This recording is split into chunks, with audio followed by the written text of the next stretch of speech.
Assalamualaikum warahmatullahi wabarakatuh. Innal hamdalillah nahmaduhu wa nasta'inuhu wa nastaghfiruh wa na'udzu billahi min syururi anfusina wa min sayyiati a'malina. May yahdihillahu fala mudilla lahu wa may yudlil fala tajida lahu waliyan mursyida. Ibu-ibu yang dirahmati Allah, alhamdulillah pada kesempatan hari ini kita kembali melanjutkan pembahasan tafsir. Tapi sebelumnya saya mendoakan semoga ibu-ibu semua dalam keadaan sehat walafiat, selalu dalam lindungan Allah Subhanahu wa taala, dan keluarga semua dalam keadaan diberikan kesehatan oleh Allah Subhanahu wa taala. Mari ibu-ibu kita mulakan dengan membaca basmalah. Bismillahirrahmanirrahim. Kita lanjut ya ibu-ibu ya, masuk kepada surat Al-Maidah ayat 48 sampai ayat 66. Jadi kita buka dulu dari surat 48, surat Al-Maidah ayat 48 sampai 50, karena di dalamnya mengisahkan atau menceritakan tentang bagaimana menerapkan hukum berdasarkan syariat dalam Al-Quran.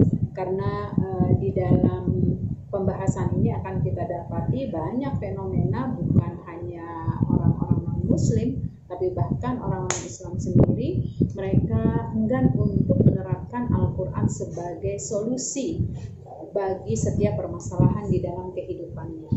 Mari sama-sama ibu-ibu kita lihat di dalam surat Al-Maidah ayat 48 hingga 50. A'udzubillahi minasyaitonirrajim. Wa anzalna ilaikal kitaba bil haqqi musaddiqan lima baina yadayhi minal kitabi wa muhaiminan alaihi fahkum bainahum bima anzalallahu wa la tattabi' ahwa'ahum amma ja'aka minal haqq likulli ja'alna minkum syir'atan wa minhajan walau sya'allahu laja'alakum ummatan wahidatan walakin liyabluwakum fima atakum fastabiqul khairat ilallahi marji'ukum jami'an fayunabbi'ukum bima kuntum fihi takhtalifun fa'anihkum bainahum bima anzalallah wala tattabi' ahwa'ahum wahdharhum ayyaftinuka an ba'di ma anzalallahu ilaik fa in tawallaw fa'lam annama yuridullahu ayyusibahum bi ba'di dhunubihim wa inna katsiran minan nasi lafasiqun afa hukmal jahiliyyati yabghun wa man ahsanu minallahi hukman liqaumi yuqinun. Dan kami telah menurunkan kitab Al-Quran kepadamu Muhammad dengan membawa kebenaran dan membenarkan kitab-kitab yang diturunkan sebelumnya dan menjaganya. Maka putuskanlah perkara mereka menurut apa yang diturunkan Allah, dan janganlah engkau mengikuti keinginan mereka dengan meninggalkan kebenaran yang telah datang kepadamu. Untuk setiap umat di antara kami berikan aturan dan jalan yang terang. Kalau Allah menghendaki, niscaya kamu dijadikannya satu umat saja. Tetapi Allah hendak menguji kamu terhadap karunia yang telah diberikannya kepadamu. Maka berlomba-lombalah berbuat kebaikan. Hanya kepada Allah kamu semua kembali, lalu diberitahukannya kepadamu terhadap apa yang dahulu kamu perselisihkan. Dan hendaklah kamu memutuskan perkara di antara mereka menurut apa yang diturunkan Allah. Dan janganlah engkau mengikuti keinginan mereka. Dan waspadalah terhadap mereka. Jangan sampai mereka memperdaya engkau terhadap sebagian apa yang telah diturunkan Allah kepadamu. Jika mereka berpaling dari hukum yang telah diturunkan Allah, maka ketahuilah bahwa sesungguhnya Allah berkehendak menimpakan musibah kepada mereka disebabkan sebagian dosa-dosa mereka. Dan sungguh kebanyakan manusia adalah orang-orang fasik? Apakah hukum jahiliyah yang kamu kehendaki? Hukum siapakah yang lebih baik daripada hukum Allah? Maka bagi orang-orang yang siapakah yang lebih baik daripada hukum Allah bagi orang-orang yang meyakini agama. Nah, ibu-ibu, dari beberapa ayat ini kita dapati bagaimana Allah memberikan sebuah motivasi kepada kita untuk lebih mendekatkan diri kepada Al-Quran. Karena jika kita betul-betul berpegang kepada Al-Quran, maka tidak ada keraguan di dalam setiap permasalahan yang kita hadapi, dan kita dapati setiap penyelesaian dalam setiap permasalahan hidup itu akan diselesaikan oleh Al-Quran. Nah, ibu-ibu yang dirahmati Allah, ayat ini ada sebab turunnya, ya. Dari ayat 48 sampai 50 ini ada disebutkan dalam beberapa penafsiran, ya. Salah satunya adalah Ibnu Ishaq itu meriwayatkan dari Ibnu Abbas, dan dia berkata bahwa Ka'ab bin Usaid, ya, Abdullah bin Suriyah, dan Siyas bin Qais, mereka ini 3 orang yang berasal dari Yahudi, dan mereka termasuk orang-orang yang disebut sebagai ulamanya Yahudi, ya. Dan mereka langsung menemui Rasulullah. 3 orang ini langsung menemui Rasulullah. Mari kita bertemu Muhammad, mereka mengungkapkan demikian. Siapa tahu barangkali kita bisa memalingkan dirinya dari agamanya. Jadi 3 ulama Yahudi ini adalah orang yang mencoba untuk mempengaruhi Rasulullah SAW untuk tidak melanjutkan perjalanan menyiarkan dakwah dan menyebarkan nilai-nilai Islam, ya. Bahkan mereka mencoba untuk mempengaruhi Rasulullah SAW dengan berbagai cara. Nah, kemudian mereka pun datang menemui Rasulullah SAW dan mereka berkata, "Wahai Muhammad, kamu telah mengetahui bahwa kami ini adalah para ulama kaum Yahudi, orang-orang terhormat dan para pemuka mereka. Jika kami mengikutimu, kaum Yahudi juga pasti akan mengikuti langkah kami, dan mereka tidak mengambil langkah yang berseberangan dengan langkah yang kami lakukan. Kalau terjadi perseteruan antara kami dengan kaum kami, kami ingin mengajak mereka untuk meminta putusan hukum kepadamu. Dan jika kamu bersedia untuk memberikan putusan hukum yang memihak kami dan merugikan mereka, kami akan beriman kepadamu." Namun Nabi Muhammad SAW menolak bujukan tersebut dan apa yang mereka inginkan itu. Ya, maka turunlah surat Al-Maidah ayat 49 sampai 50 yang memberikan penjelasan apa hukumul jahiliyati ya. Nah, maka dalam pernyataan firman Allah Subhanahu wa taala ada 2 versi bagaimana yang disebutkan oleh ulama Azamah Syari. Yang pertama itu Bani Quraisyah dan Bani Nadir meminta kepada beliau supaya memberikan keputusan seperti putusan masyarakat jahiliyah, yaitu berupa aturan diskriminatif yang membeda-bedakan antara korban pembunuhan satu dengan korban pembunuhan yang lainnya. Jadi ini sudah kita ceritakan pada waktu yang lalu, bagaimana mereka mencoba memutarbalikkan fakta sehingga hukum-hukum yang mereka anggap berat itu mereka coba untuk leburkan, mereka coba untuk rendahkan, atau mereka mencari celah agar hukuman-hukuman yang tadinya berat itu menjadi ringan. Yang kedua, ayat ini merupakan cemoohan terhadap kaum Yahudi karena mereka adalah orang yang memiliki ilmu, gitu ya.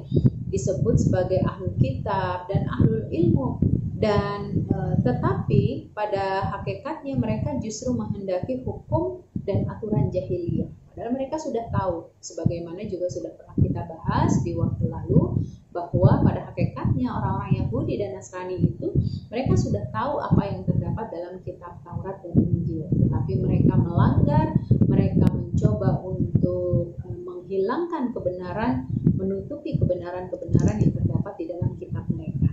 Ya, maka sekalipun mereka disebut sebagai ahlul kitab, mereka itu sangat taat beribadah kepada agamanya, bahkan mereka memilih banyak ilmu, tetapi mereka justru menghendaki hukum jahiliyah, aturan jahiliyah, yang mana hukum jahiliyah itu pasti semuanya bersumber kepada nafsu dan kebodohan semata, bersumber dari satu kitab dan tanpa memiliki dasar hukum. Ya, hukum di sini adalah wahyu Allah Subhanahu wa taala. Karena itulah didapati hukum itu pada hakikatnya ada dua, ya. Hukum yang pertama adalah hukum yang berdasarkan ilmu. Kalau hukum yang berdasarkan ilmu itu adalah hukum Allah Subhanahu wa taala. Hukum di mana Al-Qur'an diturunkan, Rasulullah SAW memberikan gambaran tentang mana yang menjadi hukum-hukum untuk dilaksanakan bagi kita umat Rasulullah SAW. Dan hukum yang kedua adalah hukum yang berdasarkan kebodohan. Ini adalah hukum yang dilandasi karena hawa nafsu. Tentu saja ini adalah hukum setan, ya, hukum yang tidak boleh diikuti karena memang tidak ada landasan hukum, di mana hanya hawa nafsu yang diperturutkan. Nah, ibu-ibu yang dirahmati Allah Subhanahu wa taala, di awal ayat ini Rasul Allah Subhanahu wa taala berfirman bahwa kami turunkan kepadamu wahai Nabi yang mulia kitab Al-Qur'an yang dengannya kami sempurnakan agama.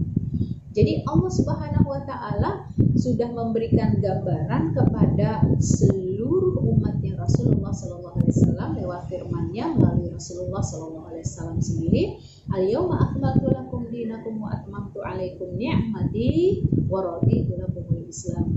Islam itu sudah disempurnakan. Nah, salah satu bentuk kesempurnaan yang telah diturunkan oleh Allah Subhanahu wa taala termasuk sempurnanya juga kitab Al-Qur'an, kitab suci umat Islam, yang mana kitab suci umat Islam ini yaitu Al-Qur'an juga merupakan kitab suci yang menutup, ya, menyempurnakan kitab-kitab sebelumnya yang dibawa oleh Nabi Musa dan Nabi Isa. Nah, dari sini kita lihat bahwa Al-Qur'an membenarkan dan mengukuhkan kitab-kitab sebelumnya, semisal Taurat dan Injil. Yang kitab-kitab itu mengandung keterangan yang menyebutkan dan memuji Al-Qur'an, serta keterangan bahwa Al-Qur'an itu akan turun dari sisi Allah Subhanahu wa taala kepada seorang hamba dan rasul, yaitu Muhammad SAW. Itu dijelaskan di dalam Taurat dan Injil, ya. Kitab-kitab itu berasal semuanya di sisi Allah. Jadi tidak akan mungkin Allah Subhanahu wa taala menghilangkan kebenaran yang memang secara turun-menurun. Setiap rasul, setiap nabi yang diutus itu mereka memiliki satu tujuan, yaitu untuk mengesahkan Allah. Yang berarti mulai dari Nabi Adam hingga Rasulullah SAW, nilai ketauhidanlah atau keesaanlah yang memang diajarkan. Sehingga dalam kitab manapun akan kita dapati satu ajaran yang sama, walaupun akan didapati pelaksanaan di lapangan dalam penerapan syariatnya berbeda-beda, ya. Jadi ini yang disebut ada sesuatu yang sawabit, sesuatu yang tetap, dia tidak boleh berubah, karena memang hakikat berdakwah itu mengesahkan Allah, ya, bagaimana seseorang itu beribadah hanya kepada Allah. Tetapi dalam bentuk syariatnya, setiap utusan Allah itu memiliki perbedaan dalam mengimplementasikan, karena disesuaikan dengan kondisi masyarakat pada saat itu. Nah, ini harus dipahami betul. Makanya ada perbedaan yang sangat signifikan kalau kita dapati berkaitan dengan pelaksanaan syariat pada masa nabi-nabi sebelum Rasulullah SAW dengan syariat yang telah ditetapkan oleh Allah Subhanahu wa taala melalui Rasulullah SAW. Nah, ibu-ibu yang dirahmati Allah, karena kepongahan, karena kesombongan mereka tidak mau mengakui Rasulullah SAW sebagai khataman nabiyyin dan juga Al-Quran sebagai kitab suci, ya, maka mereka mencoba untuk melakukan penyimpangan, ya, mulailah di situ pendistorsian, ya, penyimpangan dalam sejarah, dalam banyak hal, ya, supaya terutama buat kita umat Islam betul-betul ya hampir bisa dikatakan tidak menyadari kalau kita punya sejarah yang sangat mulia untuk kita pelajari dan kita jadikan sebagai pelajaran dalam kehidupan kita. Al-Quran juga datang sebagai hakim atas kitab-kitab sebelumnya, sebagai saksi terhadap kitab-kitab itu tentang apa yang diturunkan di dalamnya. Jadi, yang namanya Al-Quran itu adalah hakim atas kitab-kitab sebelumnya. Kalau disebut hakim, berarti dia adalah zat atau satu bentuk di mana Al-Quran sudah dianggap paling mumpuni dibandingkan kitab-kitab sebelumnya. Karena itulah disebutkan Al-Quran sebagai kitab penyempurna, ya. Karena dikatakan sebagai kitab penyempurna, bukan berarti kita meninggalkan kitab-kitab yang telah diturunkan oleh Allah kepada nabi-nabi sebelumnya. Itulah kenapa di dalam rukun iman tetap berlaku hukum tu'minuna bi kitabillah, ya. Tetap orang beriman itu adalah mereka meyakini kitab-kitab sebelum datangnya Al-Quran. Karena apa saja yang datang dari kitab-kitab yang diturunkan oleh Rasul-Rasul sebelumnya, yang diturunkan oleh Allah kepada Rasul-Rasul sebelumnya, itu pada hakikatnya sama, ya, mengajarkan kepada ketauhidan. Ya. Kemudian Al-Quran juga adalah wa muhaiminan alaih. Itu artinya Al-Quran adalah kitab yang dipercayai dan diamanahi kitab-kitab sebelumnya, gitu. Jadi kayak ibarat pertemanan, kitab-kitab ini merupakan satu hal yang memang dijadikan oleh Allah Subhanahu wa taala atau diturunkan oleh Allah Subhanahu wa taala kepada para nabi yang diutus pada saat itu. Tapi di antara kitab-kitab yang memang hadir, Allah memberikan kitab yang terakhir, yaitu Al-Quranul Karim lah yang menjadi penguasa dari kitab-kitab sebelumnya, ya, karena memang dianggap penyempurna. Nah, itulah kenapa di sini dikatakan diamanahi kitab-kitab sebelumnya. Oleh karenanya, kalau kita pernah membaca dalam sirah, itu banyak kita dapati para kaum Nasrani maupun Yahudi, mereka pada hakikatnya sudah membaca dalam kitab Taurat dan Injil serta memahami nilai-nilai Al-Quran itu ada banyak kesamaan, ya, ada banyak kesamaan. Sekali lagi dikarenakan kepongahan mereka mencoba menutupinya dan menghilangkan. Ya. Kemudian ibu-ibu yang dirahmati Allah Subhanahu wa taala, dapat kita gambarkan bahwa ayat ini kemudian menambahkan tentang untuk masing-masing umat yang ada, masing-masing itu diberikan syariat yang kami mewajibkan untuk menegakkan hukum-hukum. Jadi setiap umat itu ada pemimpinnya, ada utusannya, dan setiap utusan itu, ya, Allah berikan apa? Masing-masing mereka kepiawaian. Salah satu hal yang diturunkan oleh Allah adalah syariat, ya.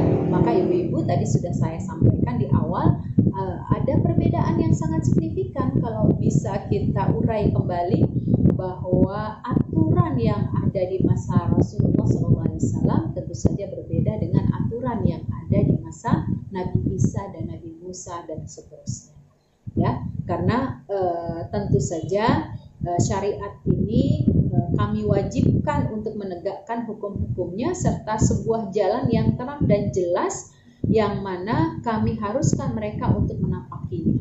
Nah, karena memang masing-masing umat itu ada syariatnya, maka tidak mungkin syariat itu diberlakukan oleh zaman yang berbeda.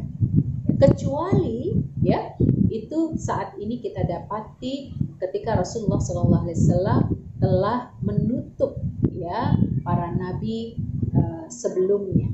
Allah Subhanahu wa taala memberikan jaminan bagaimana Rasulullah SAW menjadi penutup para nabi sebelumnya, dan termasuk ya syariat yang diberlakukan itu adalah syariat yang dibawa oleh Rasulullah SAW berdasarkan wahyu dari Allah Subhanahu wa taala.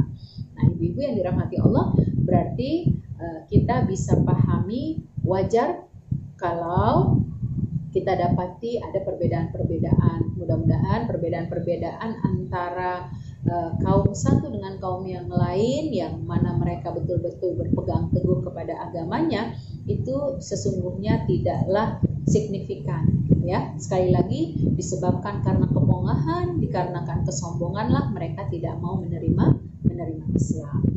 Kemudian Allah Subhanahu wa taala menyebutkan kembali, kami meletakkan untuk tiap-tiap umat sebuah syariat dan jalan yang terang yang khusus untuk masing-masing umat, dan masing-masing umat tidak melampaui syariat masing-masing. Jadi sudah ada ya ketentuan-ketentuannya. Kita lihat ya, umat pada pengutusan Nabi Musa sampai pada pengutusan Nabi Isa itu syariatnya ada pada kitab Taurat. Ya, umat yang ada pada masa pengutusan Nabi Musa sampai pada pengutusan Nabi Isa itu syariatnya terdapat dalam Taurat. Begitu juga ya umat yang ada pada pengutusan Nabi Isa sampai pengutusan Nabi Muhammad itu ada pada kitab Injil. Nah, terakhir ya, pada saat pengutusan Rasulullah SAW hingga nanti hari kiamat, maka syariatnya kita sudah dapati itu semua terdapat di dalam Al-Quran. Karena itulah kita diperintahkan untuk beriman kepada Allah Subhanahu wa taala dengan cara mengimani Al-Quran ya. Maka berimanlah kamu sekalian kepada Al-Quran dan amalkanlah apa yang terkandung di dalamnya. Ya, Nabi Muhammad adalah penutup para nabi, beliau adalah rasul kepada umat manusia secara keseluruhan. Syariat beliau adalah syariat paling sempurna dan paling lengkap. Al-Quran beliau adalah Alkitab satu-satunya yang masih tersisa untuk manusia tanpa ada pengubahan, tanpa ada penggantian dan distorsi. Jadi Masya Allah, ini yang digambarkan di dalam ayat-ayat pertama ini, bahwasanya Al-Quran tidak ada keraguan di dalamnya, dan di dalam Al-Quran itu menyempurna dari kitab-kitab sebelumnya. Ibu-ibu, di dalam ayat ini ada sebuah kalimat yang disebut dengan asyira'ah ya, atau syariat. Secara terminologinya adalah hukum-hukum praktis yang berbeda antara Rasul satu dengan Rasul yang lain. Jadi makanya disebut asyira'ah. Syira'ah itu atau syariat yang menunjukkan sesuatu yang bisa saja berbeda karena beda zaman, beda waktu gitu ya, dan juga beda pelakunya. Maka di sini wajar kalau kita dapati sebuah perbedaan. Karena itu kalau ada kita dapati, biasanya dalam bab fikih nih Ibu, kita dapati perbedaan-perbedaan pendapat di antara kita, itu bukanlah pendapat-pendapat yang sifatnya datang dari orang non-Islam, tapi para ulama-ulama sendiri yang berbeda pendapat.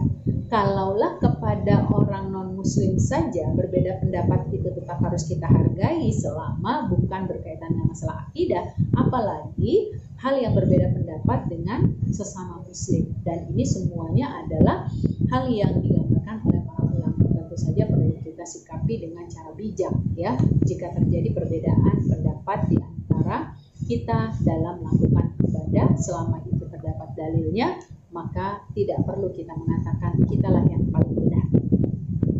Kemudian ibu-ibu ada disebut ad-din. Ad-din di sini adalah prinsip-prinsip dasar dan pokok yang tetap dan permanen.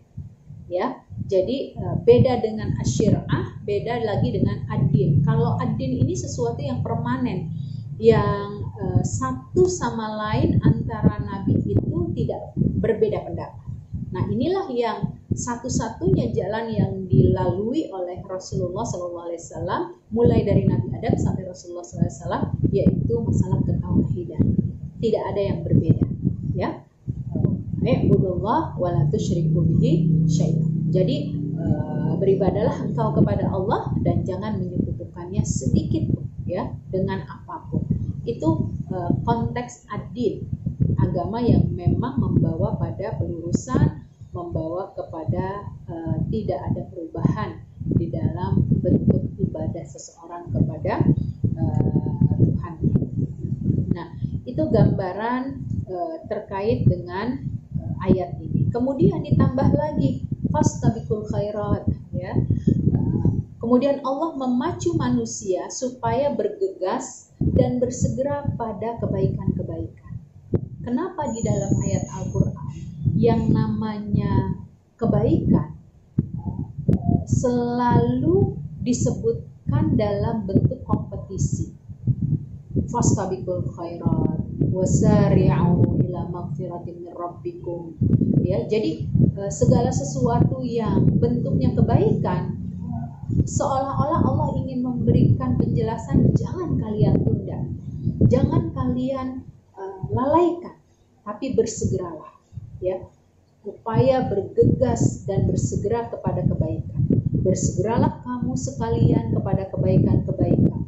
Berlomba-lombalah kamu sekalian menuju ketaatan. Berkompetisilah kalian untuk mentaati Allah Subhanahu wa Ta'ala. Jadi seolah-olah kalimat itu dikuatkan kepada kita agar pada saat kita ingin melakukan kebaikan jangan sampai tertunda. Ya, Masya Allah, termasuk keinginan ibu-ibu yang ingin menuntut ilmu sekalipun dalam kondisi pandemi, ya, tapi semangat tidak pernah luntur untuk belajar. Ini juga merupakan fastabiqul khairat, bagian dari upaya untuk mendapatkan kebaikan dan tidak menyia-nyiakan kesempatan sekalipun kita punya kesempatan atau waktu yang sangat terbatas. Nah, ini gambaran ibu-ibu, mudah-mudahan dari penjelasan-penjelasan ini dapat dipahami dengan bijak, ya.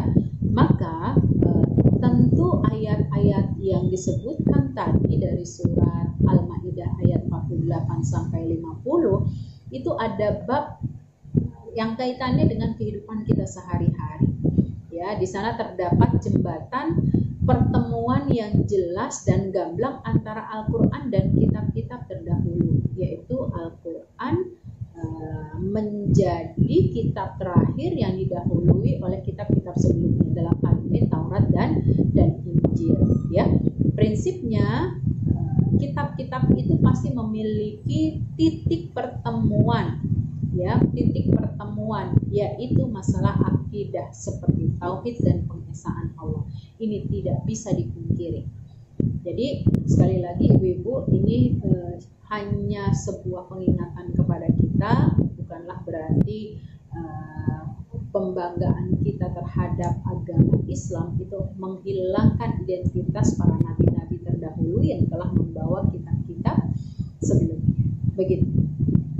Kemudian di sisi lain Al-Quran sekaligus sebagai hakim atas kitab-kitab tersebut, seperti yang tadi sudah saya sampaikan di depan, bahwasanya penguasa atau yang menguasai penyempurna dari kitab-kitab sebelumnya itu adalah atas izin Allah ada pada Al-Quran.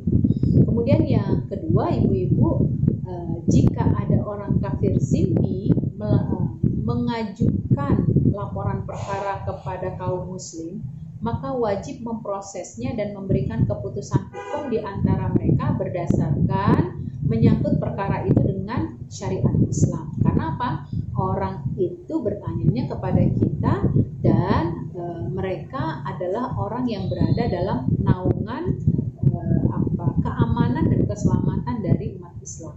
Tapi kalau kita baca di ayat sebelum-sebelumnya, waktu lalu sudah kita sempat bahas, jika seorang Muslim, seorang Yahudi atau Nasrani pada waktu itu meminta pendapat kepada Rasulullah terhadap satu permasalahan, misal tentang hukum rajam, begitu ya, maka pada saat yang bersamaan Rasulullah SAW pun memberikan jawabannya persis seperti yang terdapat di dalam kitab Taurat dan Injil. Nah, masalahnya kita tidak bisa menghakimi ketika kita tidak memiliki ilmu itu. Ya, wallahu a'lam bishawab. Jadi ini sebuah penuturan bagaimana hukum Islam itu adalah hukum yang harus ditegakkan dan dijalankan oleh umat Islam itu sendiri. Hampir bisa dikatakan tidak mau orang lain, agama lain yang memberlakukan hukum Islam itu dijadikan sebagai penyelesaian di dalam permasalahan yang mereka hadapi. Begitu. Kemudian yang ketiga, Nabi Muhammad SAW dan setiap Muslim dilarang dan diharamkan baginya menerapkan hukum tidak berdasarkan apa yang dijelaskan oleh Allah dalam Al-Quran. Apa hukmal jahiliyah?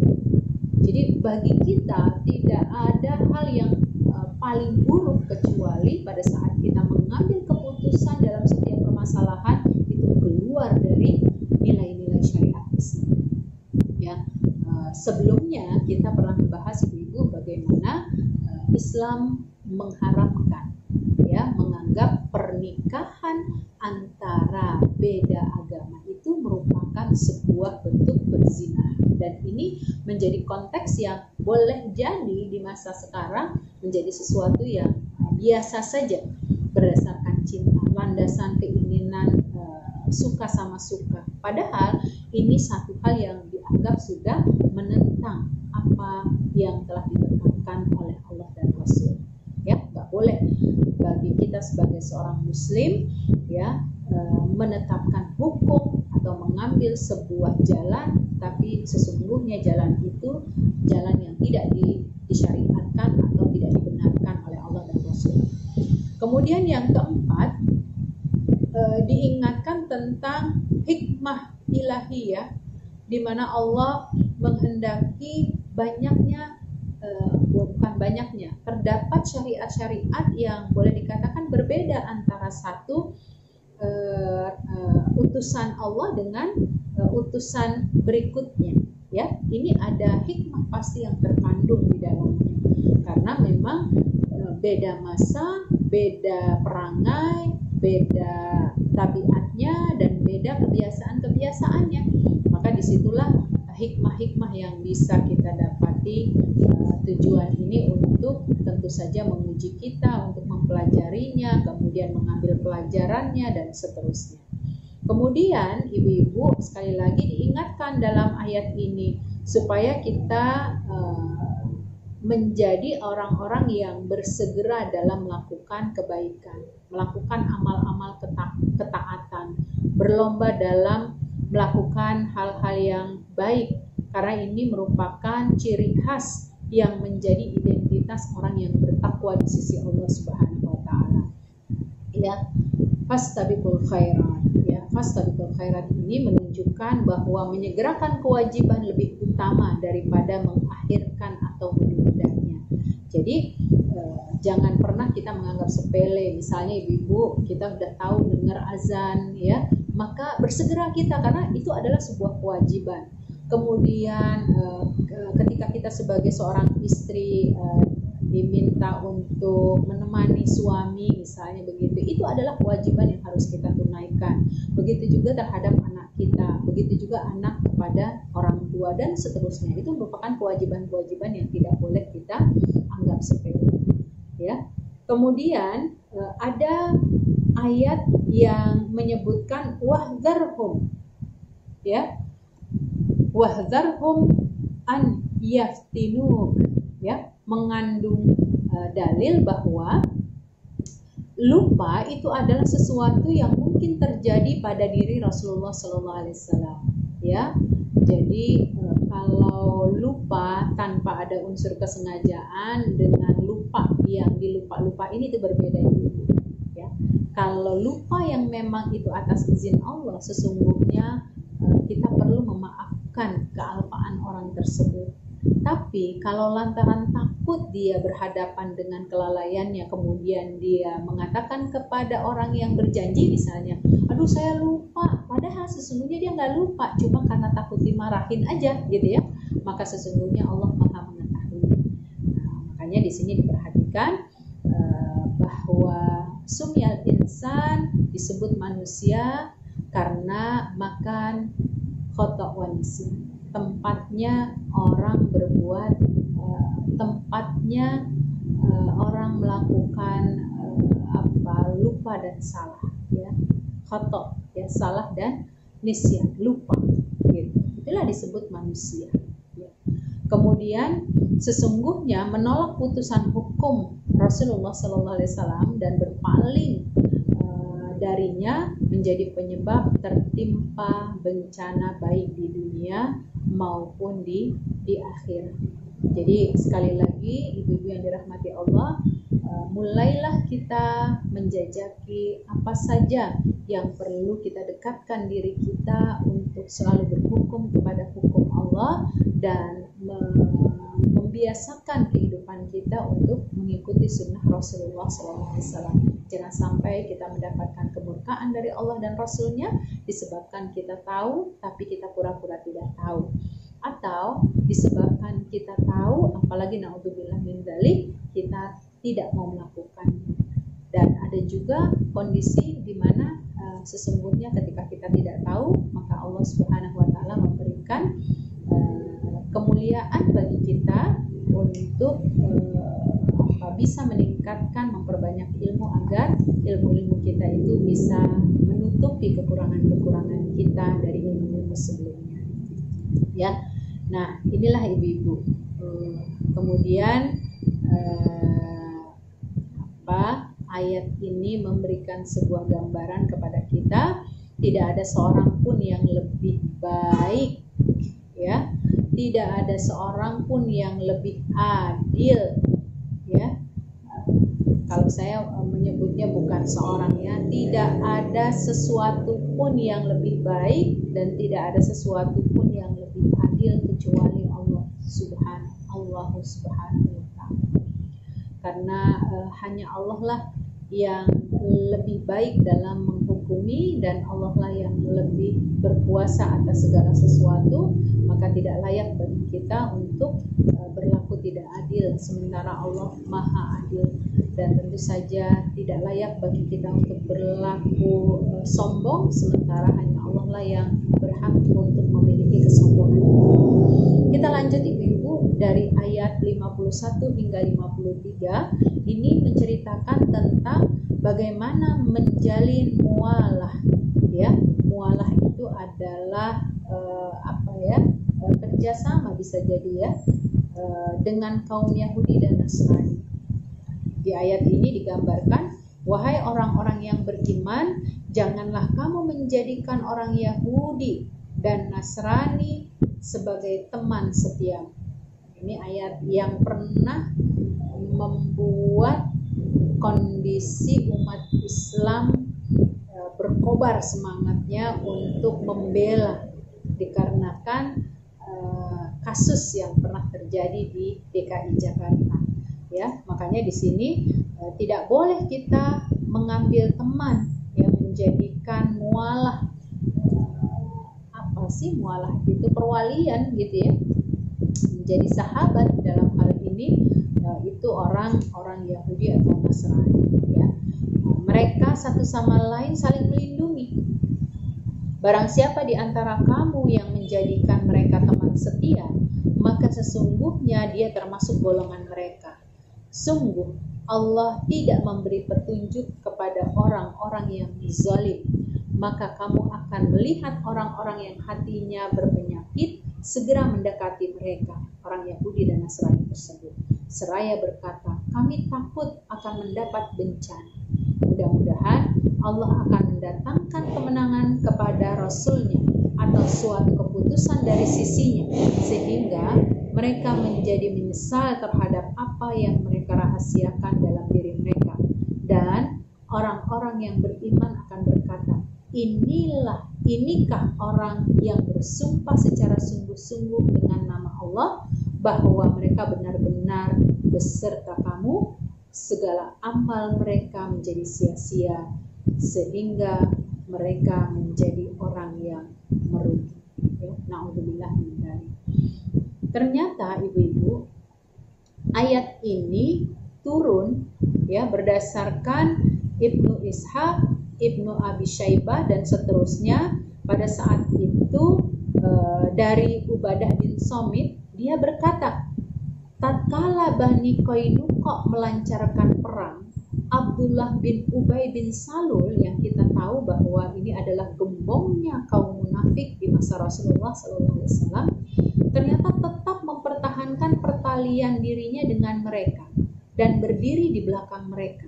Sementara Ubadah bin Samit pergi menghadap Rasulullah SAW, lebih memilih Allah dan Rasulnya dengan cara berlepas diri dari ikatan persekutuan dengan mereka. Ubadah bin Samit adalah salah seorang dari Bani Auf dan Khazraj. Dia sebelumnya memiliki ikatan persekutuan dan aliansi dengan mereka, sama seperti Abdullah bin Ubay. Nah, menyangkut diri Abdullah bin Samit dan Abdullah bin Ubay inilah makanya turun ayat ya ayyuhalladzina amanu la tattakhidul yahuda wan nasara awliya. Begitu ya. Kenapa? Ketika mereka diminta untuk memilih, ternyata buat orang-orang munafik di dalam hati mereka masih dekat dengan keburukan, tetapi lisan mereka seolah-olah beriman di hadapan Allah Subhanahu wa taala dan Rasulullah SAW. Jadi kita lihat dalam sejarah sirah, dalam sirahnya disebutkan bahwa ketika Rasulullah SAW datang ke Madinah, orang-orang kafir itu ternyata terdiri dari 3 kelompok. Gitu. Ya, saat Rasulullah datang ke Madinah, di situ sudah terdapat orang-orang Nasrani, ya, orang-orang kafir, ya, dan mereka terdiri dari 3 kelompok. Kelompok yang pertama itu adalah kelompok orang-orang kafir yang Rasulullah SAW membuat perjanjian damai dengan mereka, bahwa mereka tidak memerangi beliau, tidak membantu siapapun dalam memerangi beliau, dan tidak juga bermualah atau menjalin petronase ya dengan musuh beliau. Sedang mereka tetap terjamin keamanan mereka serta keselamatan jiwa dan raga mereka. Jadi ini hampir bisa dikatakan kafir zimmi ya, mereka dalam perlindungan umat Islam. Kemudian ada kelompok kedua. Kelompok kedua ini adalah kelompok orang-orang kafir yang memerangi dan memusuhi beliau, memusuhi Rasulullah SAW. Ya. Kemudian ada kelompok ketiga, kelompok orang-orang kafir yang mengambil sikap netral, ya, tidak mengadakan perjanjian dengan beliau dan tidak pula memerangi, tetapi mereka terus mengamati, menunggu, ya, kira-kira momentum-momentum apa nih yang bisa mereka dapatkan kebaikan. Ya, intinya hanya mengambil pemanfaatan. Nah, ini sesungguhnya yang digambarkan dalam ayat selanjutnya tersebut, sehingga di dalam kehidupan kita dapati ayat-ayat ini memberikan petunjuk kepada kita, ya, sejumlah perihal. Yang mana perihal yang pertama adalah kita diminta untuk memutus aliansi dan patronase secara syariat antara kaum mukminin dengan orang kafir menyangkut urusan-urusan agama. Jadi kalau urusan agama kita tidak boleh meminta, apalagi meminta hujah, meminta saran saja tidak diperbolehkan karena ini babnya agama. Karena itulah tidak wajar jika seseorang memberikan nasihat, memberikan petua, memberikan boleh dikatakan seolah-olah memutuskan hukum, sementara mereka adalah orang yang berbeda agama. Ya, di ayat sebelumnya kita sudah membahas itu. Masing-masing umat itu mempunyai syariat sehingga silakan mereka mengambil langkah untuk menjalankan kehidupan mereka sesuai dengan agama yang mereka pilih, dan ambillah juga jalan menurut syariat yang mereka miliki. Termasuk diantaranya adalah kita. Bagaimana mungkin kita sebagai seorang muslim tetapi kita mengikuti apa yang disyariatkan oleh agama lain, sesuatu hal yang tidak mungkin. Betul digambarkan di ayat ini bagaimana kita harus punya prinsip yang tegas supaya kita tidak melakukan bergening kepada agama lain, apalagi dalam urusan agama. Kemudian ibu-ibu, yang kedua digambarkan bagaimana berbagai kekhawatiran terjadi terhadap orang-orang munafik yang akhirnya mendorong mereka melakukan mualah. Nah, inilah tabiat orang munafik. Karena orang munafik itu hampir bisa dikatakan mereka tidak mau rugi, tetapi mereka juga tidak mau ketinggalan, ya. Jadi ibarat kata bahasa Indonesia itu ibaratnya bunglon, ya. Mereka itu ketika di satu tempat coklat, berwarna coklat, dia berubah jadi coklat, ya, warna tubuh mereka, dan ketika berada di tempat kawasan hijau misalnya, ya, dia menjadi hijau. Ini karena apa? Dia hanya menginginkan keuntungan pribadinya, dan banyak terjadi juga pada kaum muslimin. Maka na'udzubillah min dzalik, kita mohon ampun kepada Allah untuk dihindari dari sifat-sifat munafik, ya. Bagaimana kondisi orang-orang munafik itu sampai kapanpun kehidupan mereka sebelum mereka bertobat kepada Allah, mereka akan ditempatkan di neraka jahanam sama kedudukannya dengan orang-orang kafir. Na'udzubillah min dzalik. Kemudian ibu-ibu, terkuak dan tersingkapnya kedok dan jati diri orang-orang munafik di hadapan orang-orang beriman. Ini juga menjadi pembuktian di masa Rasulullah, terutama Abdullah bin Salul, gitu ya. Kalau ketemu sama orang-orang beriman, wajahnya nggak pernah manis-manis banget gitu, tapi dia tinggal di kawasan orang-orang beriman, sehingga dia tidak mau juga kehilangan berita, perilaku, dan kebaikan-kebaikan yang dilakukan oleh kaum muslimin pada saat itu. Tapi di satu sisi dia juga tidak menginginkan dirinya berberat-berat, bersusah-susah menjalankan syariat Islam, sebagaimana pada saat dia sebelum berislam mudah sekali untuk menjalankan agama. Begitu. Ini pengingat bagi kita kembali bagaimana ayat-ayat tersebut memotivasi kita harus berwaspada, melakukan kewaspadaan agar kita tidak mengambil langkah yang salah saat mengambil pertemanan. Kita berteman boleh kepada siapa saja, tetapi pada hakikatnya kita tidak diizinkan untuk mengambil, ya, orang selain Islam menjadi wali atau sahabat kita, yang dimana kita curcolkan permasalahan-permasalahan kita kepadanya, dan orang tersebut mengambil langkah ikut campur di dalam urusan agama kita. Lanjut ibu-ibu, sudah capek belum Bu? Kita lanjut ya. Kita lanjut di surat Al-Maidah ayat 54 sampai 56. Ya, ini berkisah tentang orang-orang murtad dan permusuhan serta kebencian mereka terhadap kaum muslimin.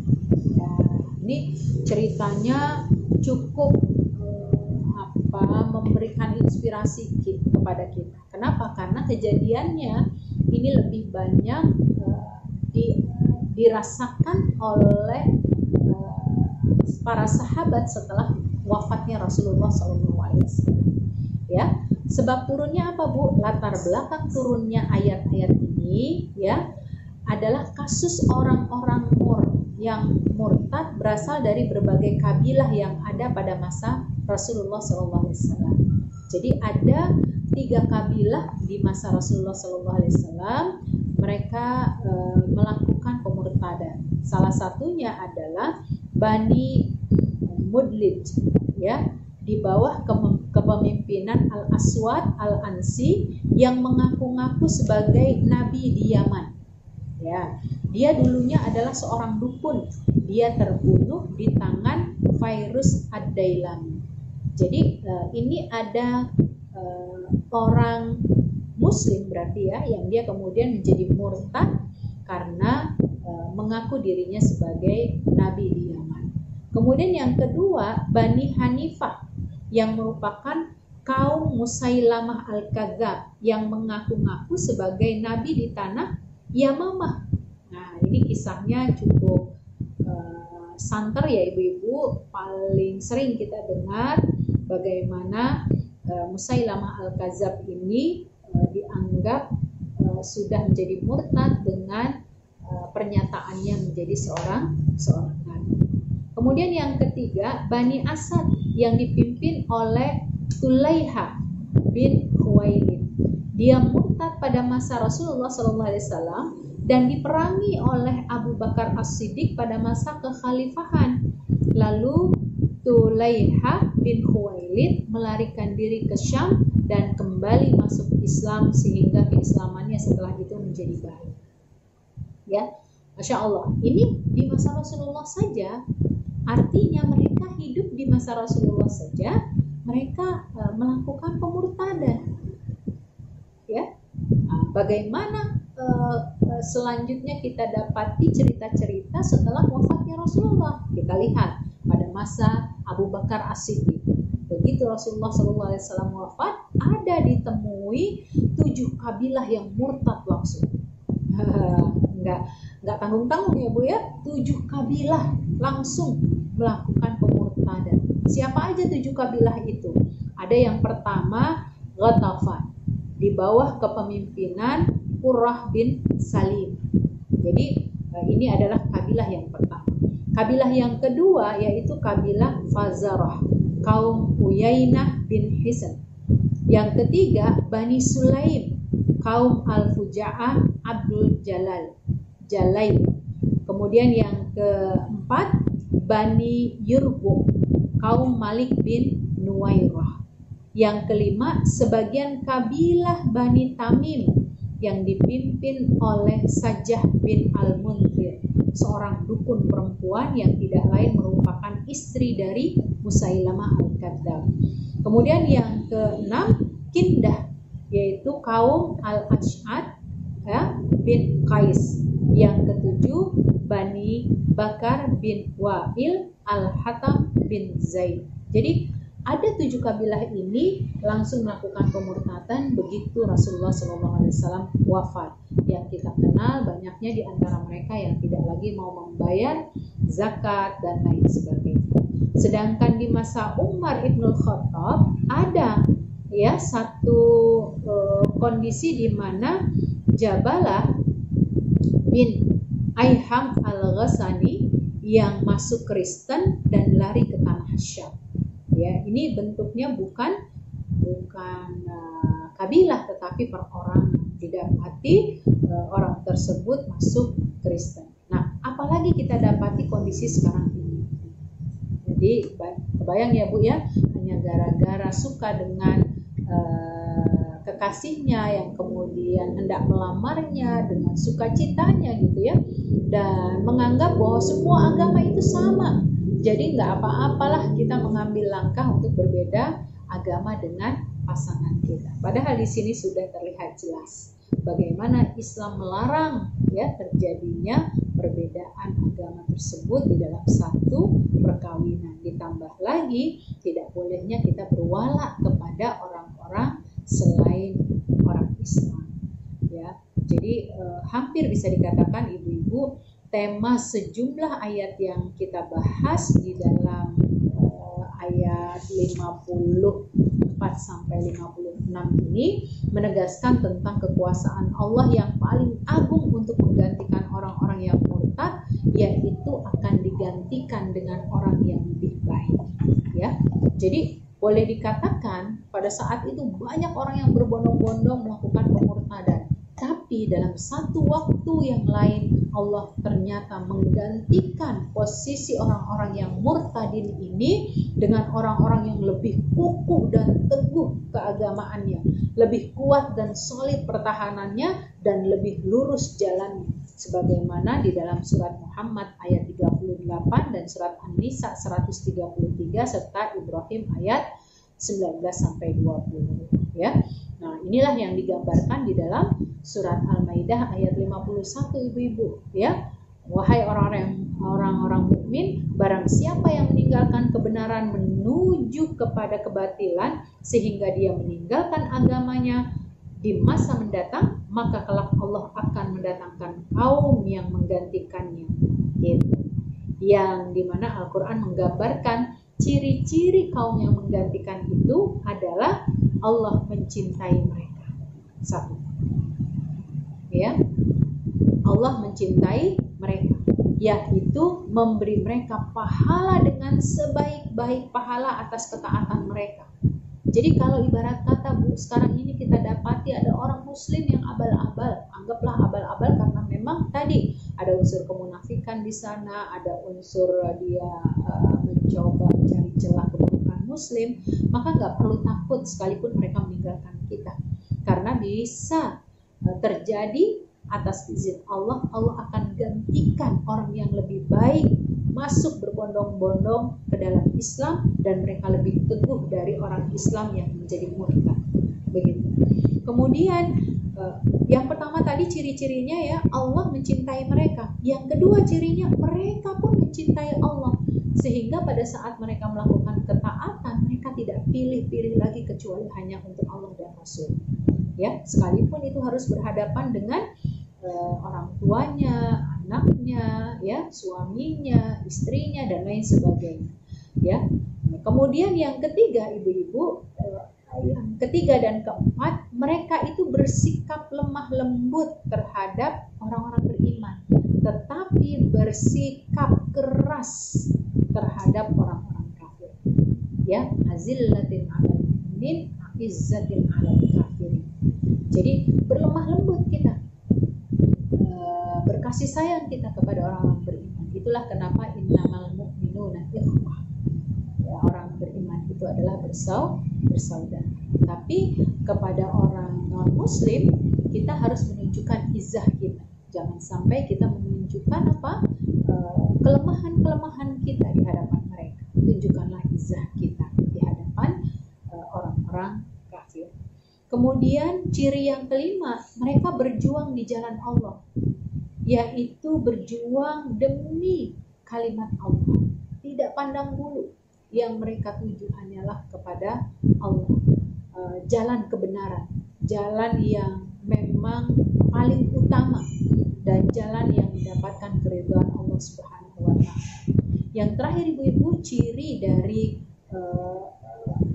kaum yang menggantikan orang-orang murtad ya di masa Rasulullah, di masa para sahabat, dan bisa jadi pada kondisi sekarang ini apa? Mereka tidak takut kepada celaan orang-orang yang mencela. Ya. Mereka tidak takut dengan apa yang mereka hadapi lewat protes, kritikan kepada siapapun, karena memang apa yang mereka kemukakan itu adalah sebuah kebenaran yang mereka harus perjuangkan. Nah, hari ini kita dapati berbagai cara masyarakat untuk mengungkap kondisi di tanah air ini, ya.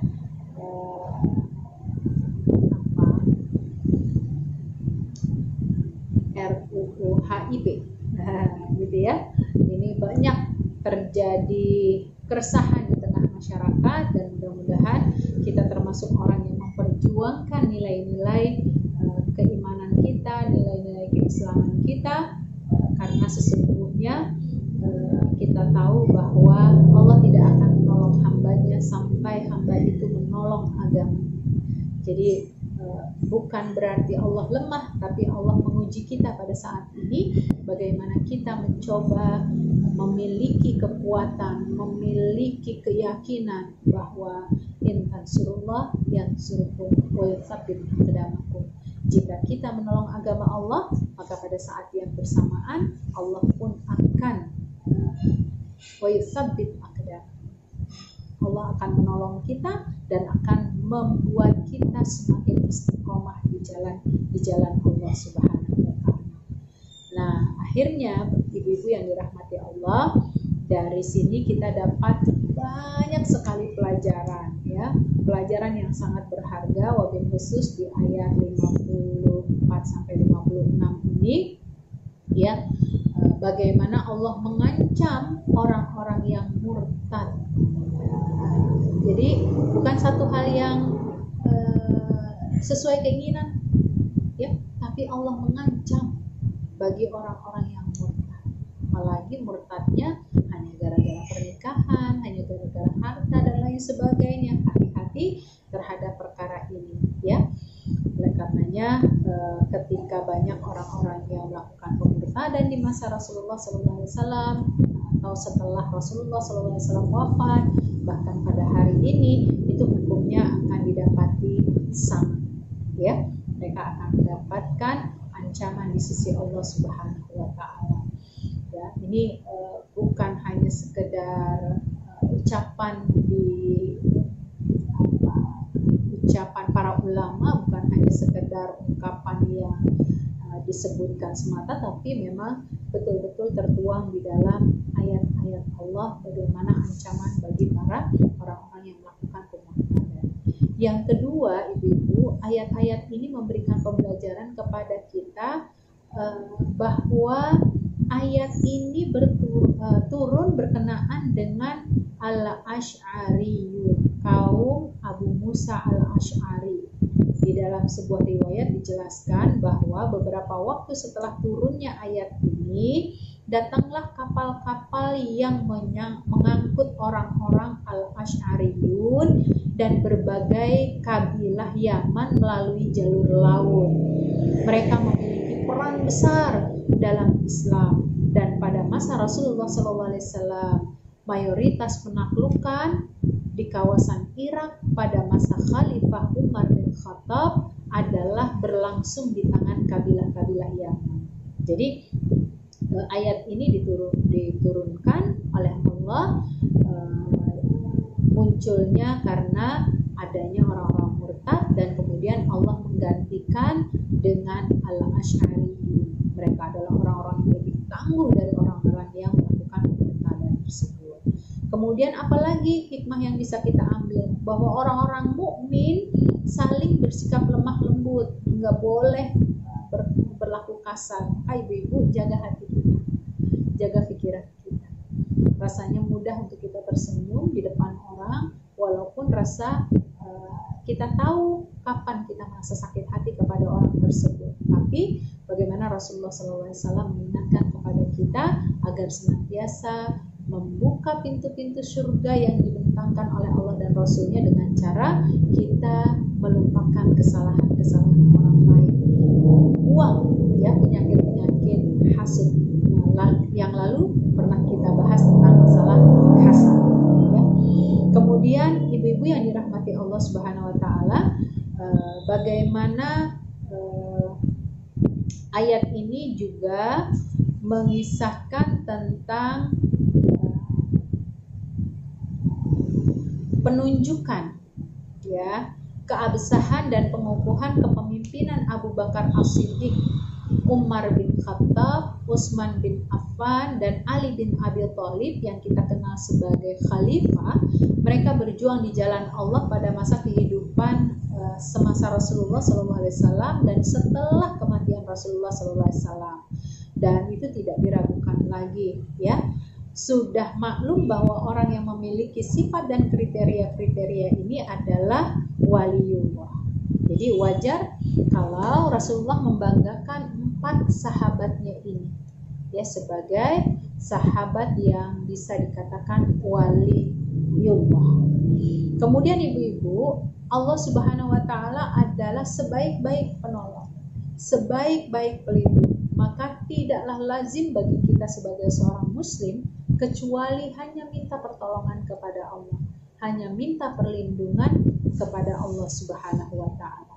Dan yang terakhir, kita harus senantiasa membiasakan memasrahkan segala urusan kita kepada Allah setelah kita mencoba berikhtiar mengikuti segala peraturan yang telah ditetapkan oleh Allah untuk kita jalankan. Jadi inilah yang disebut dengan tawakal ala Allah. Bagaimana kita pasrahkan jiwa dan raga kita terhadap keputusan Allah pada saat di akhir setiap episodenya, setelah kita lakukan ikhtiar dan doa yang terus kita lakukan. Nah, itulah ibu-ibu. Kita lanjut di ayat 57 sampai 63. Di ayat ini menceritakan tentang pengulangan kembali larangan bermualah kepada orang-orang kafir dan sebab-sebab yang terjadi kenapa bisa ada orang yang melakukan mualah tersebut. Jadi ibu-ibu yang dirahmati Allah, dari kondisi ini akan kita dapati ayat ini masih berkelanjutan. Ya, ibu-ibu, bagaimana di ayat 57 sampai 63 ini menggambarkan hal yang sama terkait dengan larangan kita bermualah kepada orang-orang kafir. Kenapa? Karena ayat ini ada sebab turunnya, ya. Salah satu riwayat menyebutkan dari Ibnu Abbas, dia berkata, Rifa'ah bin Zaid bin Tabut dan Suwaid bin Harith, mereka berdua pura-pura menampakkan keislamannya. Padahal mereka berdua adalah orang munafik. Ada seorang laki-laki dari kaum muslimin memiliki jalinan persahabatan erat dan patronase dengan mereka berdua. Lalu turunlah ayat ini. Jadi memang kalau orang munafik itu hampir bisa dikatakan tidak diketahui oleh orang lain apa yang ada di dalam dadanya. Dan itulah mengapa Allah memberitahukan tabiat atau karakter yang dimiliki oleh Abdullah bin Salul, gembongnya munafik yang hidup di kisaran atau di sekitaran Rasulullah SAW. Jadi sekali lagi ibu-ibu, ayat ini kembali menegaskan ayat sebelumnya tentang larangan keras bermualah kepada musuh-musuh Islam dan kaum muslimin dari kalangan ahlul kitab dan orang-orang musyrik yang senantiasa mengejek, mengolok-olok dan mencemooh syariat-syariat Islam dan yang lainnya. Dan hari ini kita dapati juga kondisi masyarakat yang mencoba untuk mengejek, mengolok-olok dan lain sebagainya terhadap nilai-nilai Islam atau terhadap kaum muslimin. Maka berhati-hati kita berhadapan dengan orang-orang yang mengakui dirinya orang muslim, tetapi mereka jauh lebih dihinakan oleh Allah Subhanahu wa taala dikarenakan posisi mereka telah jauh dari keislaman yang sesungguhnya, karena mereka memiliki kemunafikan. Sekalipun ibarat kata mereka menampakkan sikap baik, menampakkan sikap bersahabat, tapi pada hakikatnya mereka itu adalah orang-orang yang betul-betul mengolok-olok, ya, ibaratnya mengejek, ya, keberadaan Islam, syariat Islam, orang-orang Islamnya itu sendiri. Maka di sini diingatkan oleh Allah Subhanahu wa taala, bertakwalah kamu sekalian wahai mukminin kepada Allah, takutlah kalian kepada azab dan ancamannya jika kalian memang sungguh-sungguh sebagai orang-orang yang beriman dan benar, tulus sebenar-benarnya iman, menghormati, menjunjung tinggi hukum-hukumnya dan mematuhi batasan-batasan hukum. Jadi Allah mengancam, jika memang kalian mengakui diri kalian adalah orang beriman, maka tunaikan apa yang menjadi kewajiban kalian di hadapan Allah Subhanahu wa taala. Enggak usah balelo, enggak usah banyak ngomong, tapi jadilah pelaku hamba Allah yang mentaati apa yang disyariatkan atau diwajibkan kepada kita sebagai orang beriman. Itu ya ibu-ibu ya. Maka tanpa mengurangi rasa hormat saya kedua kepada ibu-ibu, ya, kita akan langsung saja mengingatkan yang terakhir adalah bahwa Allah akan melaknat, ya, menjauhkan dan bahkan mengusir bisa jadi ya orang-orang seperti ini dari kehidupan nanti di akhirat, ya. Mereka akan mendapatkan tempat yang tidak akan pernah didapati kenyamanannya ketika mereka di dunia, tetapi nanti di akhirat orang-orang seperti ini akan mendapatkan ancaman yang sangat luar biasa. Ya, ibu-ibu, kita lanjut ya. Ini adalah ayat-ayat terakhir yang akan kita bahas, yaitu surat Al-Maidah ayat 64 hingga 66, di mana ayat-ayat ini menceritakan tentang bentuk-bentuk celaan orang Yahudi, perkataan-perkataan yang buruk yang mereka lontarkan bukan hanya kepada Rasulullah, tapi terlebih lagi kepada Allah Subhanahu wa Ta'ala.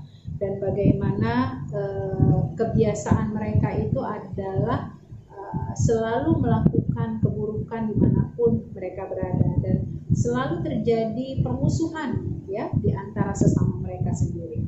Kita lihat ibu-ibu di dalam ayat ini, di mana orang-orang Yahudi itu berkata ya, dan orang-orang Yahudi berkata, tangan Allah terbelenggu.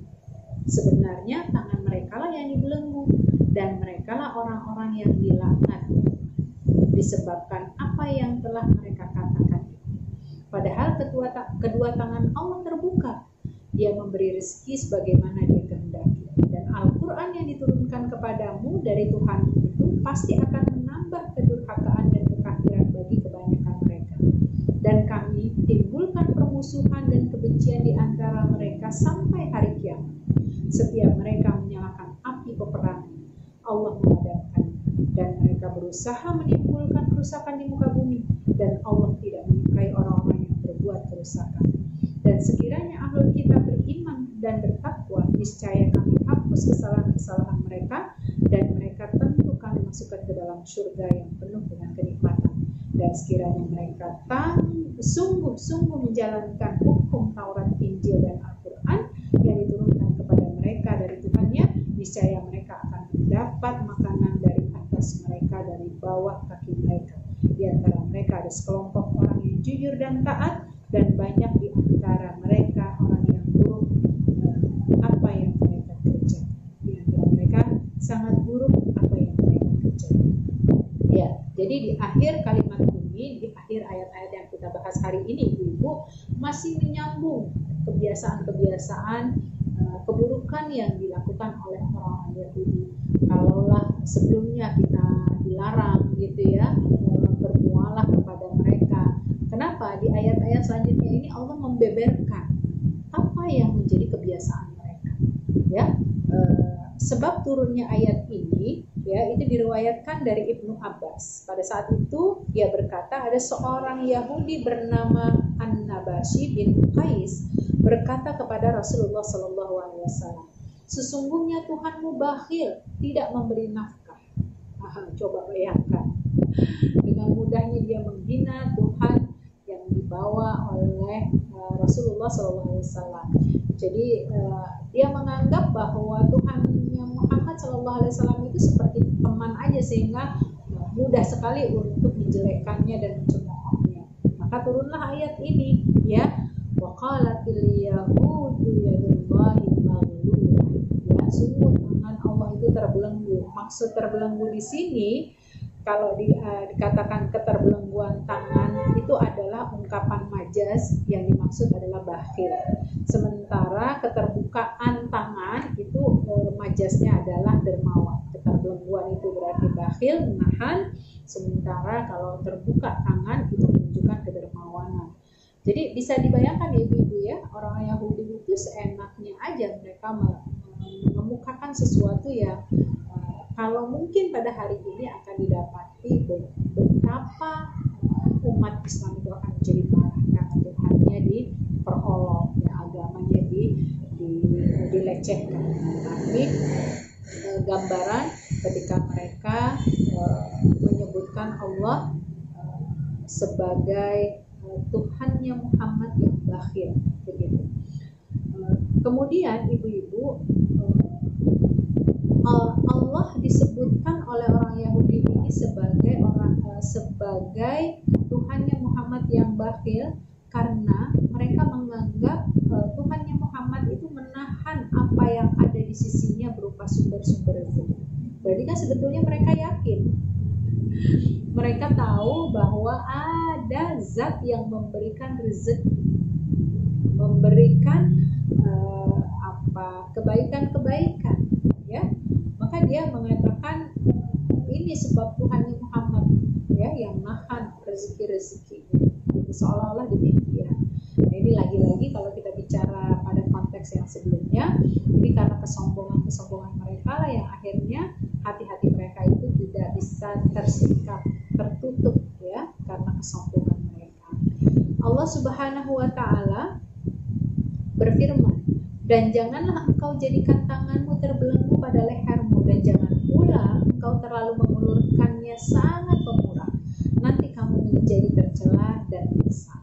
Maka Allah Subhanahu wa Ta'ala melarang sikap bakhil, ya, tapi pada waktu yang bersamaan juga Allah melarang sikap terlalu berlebihan. Intinya semuanya harus proporsional. Tidak diperbolehkan seorang itu bersikap bakhil dan tidak boleh juga mubazir, tidak boleh berlebihan. Allah Subhanahu wa Ta'ala membantah dan menanggapi perkataan bohong dan dusta yang diungkapkan oleh orang-orang Yahudi. Nah, di sini ada doa yang disampaikan kepada mereka, ya, karena mereka telah mengungkapkan bahwa Allah Subhanahu wa Ta'ala menjadi bakhil. Ghulat aidihim wa lu'inu bima qalu. Ini adalah doa, ya, tidak baik atas mereka dengan kebakhilan, kekikiran, dan tidak mau berbuat kebaikan, hingga mereka pun menjadi makhluk Allah yang paling bakhil dan kikir. Ini juga adalah doa tidak baik atas mereka dengan terbelenggunya tangan mereka dalam arti yang sesungguhnya, yaitu di dunia mereka terbelenggu sebagai tawanan di bawah kekuasaan dan dominasi bangsa dan umat yang lain. Sedang di akhirat mereka terbelenggu dengan belenggu jahanam. Jadi ini merupakan bagian kiasan-kiasan yang dimaksud dalam terbelenggu itu sendiri, baik itu dalam urusan di dunia maupun di akhirat. Ayat ini juga memberikan pesan kepada kita tentang luasnya kedermawanan, diungkapkan dengan terbukanya kedua tangan, karena seseorang yang dermawan itu dia bukan hanya memberi dengan satu tangan, tapi dia memberi dengan dua tangan, bahkan dihantarkan lagi dengan memberinya dengan hati, memberinya dengan ketulusan. Di dalamnya itu ada pahala yang lebih besar ketika bukan hanya tangannya yang memberi, tetapi memberi dengan hati. Ya, keikhlasan inilah yang akan menguntungkan bagi orang beriman ketika dia memberinya dikarenakan memiliki kedermawanan dan keikhlasan. Adapun disempitkannya rezeki bagi seseorang itu sama sekali tidak menunjukkan bahwasannya kedermawanannya itu hilang, ya. Sebagian orang ibaratnya mungkin pada hakikatnya dia belum bisa berada pada tingkat kedermawanan, tetapi dia juga tidak bisa dikatakan menjadi orang yang bakhil, gitu ya. Di sini bisa dibaca itu dalam surat Asy-Syura ayat 27, dan sekiranya Allah melapangkan rezeki kepada hamba-hambanya, niscaya mereka akan berbuat melampaui batas di bumi, tetapi dia menurunkan dengan ukuran yang dia kehendaki. Sungguh dia maha teliti terhadap keadaan hamba-hambanya dan dia maha melihat. Jadi Masya Allah, ya, ayat ini memberikan pesan kepada kita, kenapa Allah gak rata memberikan rezeki kepada hamba-hambanya. Ya, menurut kita tidak rata, tetapi menurut sangkaan Allah itulah yang paling terbaik diberikan kepada hamba-hambanya. Bisa jadi A lebih besar, si B tidak besar, si C lebih kecil, gitu ya. Ternyata semua ini diisi dengan ujian dari Allah. Jadi rezeki bukan dilihat dari besarnya atau banyaknya, ya, harta benda yang dimiliki, tetapi bagaimana implementasi dari rezeki yang diberikan itu menjadi bagian rasa syukur yang bisa kita ungkapkan di hadapan Allah Subhanahu wa Ta'ala. Dan inilah bedanya, ya, kalau orang yang semakin bersyukur, semakin bertambah nikmatnya dari Allah, semakin dia juga bertambah ketaatannya, pasti dia akan rasakan semakin punya keinginan untuk berbagi lebih banyak. selalu berpikir bahwa menguntungkan dirinya, memenuhi dirinya itu pasti akan lebih didahulukan. Nah, Ibu, sekali lagi ayat ini juga mengisahkan tentang bagaimana tabiat Yahudi yang dia selalu punya usaha yang sangat piawai, ya, berbuat kerusakan di muka bumi ini dengan segala cara. Ya, Allah Subhanahu wa taala tentu saja tidak menyukai perangai-perangai ini atau perilaku-perilaku seperti ini.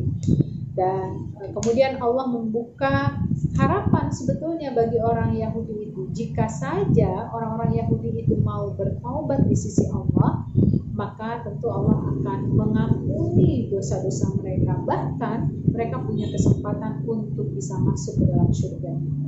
Sekali lagi, pintu taubat itu dibuka oleh Allah Subhanahu wa taala bukan hanya kepada orang-orang muslim yang berbuat dosa, tetapi juga kepada orang kafir Yahudi yang mereka memiliki kesombongan yang sangat luar biasa. Bahkan mereka sekali lagi memiliki kesempatan untuk bisa masuk ke dalam surganya Allah. Wallahu a'lam bishawab. Ibu-ibu, marilah kita ambil pelajaran yang sangat besar ini untuk mengenali karakter orang Yahudi, ya. Kalau mereka itu tidak ada satupun perbuatan keji atau mungkar, melainkan mereka pasti akan lakukan. Itu tabiat dan karakter orang Yahudi. Jadi di mana ada kemaksiatan, pasti di situ ada Yahudi. Di sana ada kefasadan, pasti di situ ada orang Yahudi. Karena itu sudah menjadi hal yang dikemukakan oleh Rasulullah SAW tentang tabiat dan karakter orang Yahudi tersebut. Maka kita belum mewaspadai diri bahwa setiap kejahatan, setiap kefasadan itu bisa jadi adalah biang keroknya dalam tanda petik adalah orang-orang Yahudi. Ya, bahkan yang lebih kita bisa jadikan pelajaran ada di antara orang-orang Yahudi itu yang dengan mudahnya membunuh para nabi, dan itu terbukti dalam sejarah. Nah, di ayat ini ditegaskan bukan hanya kepada personal, ya, keburukannya itu, kemaksiatannya itu, bukan hanya kepada nabi, tetapi bagaimana unsur pelecehannya kepada Allah Subhanahu wa taala, yang menganggap Allah sebagai Tuhan bakhil dan seterusnya, sebagaimana yang tadi saya sampaikan kepada ibu-ibu semua bahwa saat mereka mencoba untuk mencerai-beraikan atau mencoba untuk menghancurkan Rasulullah SAW pada saat yang bersamaan, Allah pasti akan membela Rasulullah SAW. Jadi setiap kali kekuatan mereka mulai bangkit, Allah kembali mencerai-beraikan kekuatan mereka. Setiap kali mereka berupaya menyalakan api fitnah dan huru-hara, memobilisasi kekuatan mereka untuk memerangi Rasulullah, maka Allah Subhanahu wa taala akan memadamkannya kembali, menggagalkan rencana-rencana mereka. Itulah wa makaru makarullah wallahu khairul makirin. Sebaik-baik tipu daya yang dilakukan oleh mereka, dalam hal ini musuh-musuh Islam, orang Yahudi, orang Nasrani, yang terbaik itu adalah tipu daya yang dimiliki oleh Allah Subhanahu wa taala. Ya, sekali lagi banyaklah kita mohon ampun, semoga orang Yahudi saja ibarat kata ketika mereka melakukan kemaksiatan, ketika mereka bertaubat kepada Allah, sampai akhirnya Allah bisa membukakan pintu taubat tersebut dan memasukkan mereka kepada surga Allah. Apalagi lah kita, ya, Allah berharap kita menjadi hamba-hambanya yang bertakwa, karena hamba yang bertakwa itu sebagai salah satu sebab mendatangkan rezeki di sisi Allah Subhanahu wa taala. Di sini terkandung petunjuk yang jelas bahwa kesulitan hidup dan kesempitan ekonomi yang menimpa seseorang itu tidak lain adalah disebabkan kejahatan dan pelanggaran-pelanggarannya kepada hukum-hukum Allah, bukan karena kurangnya kemurahannya, bukan karena kurang dermawanannya. Berarti kita perlu memperhatikan apakah tidak tercapainya cita-cita kita untuk mendapatkan ridho, mendapatkan kebaikan di sisi Allah, bisa jadi ada maksiat yang kita lakukan di hadapannya. Mohon ampunlah kita kepada Allah, dan kita tutup ibu-ibu. Mudah-mudahan yang sedikit ini mendatangkan manfaat untuk saya secara pribadi dan ibu-ibu semua. Sekali lagi saya mohon maaf apabila ada hal-hal yang tidak berkenan dan tidak dipahami. Sekali lagi kita saling mendoakan, mudah-mudahan kita diberikan kesehatan oleh Allah Subhanahu wa taala. Wabillahi taufiq wal hidayah. Wassalamualaikum warahmatullahi wabarakatuh.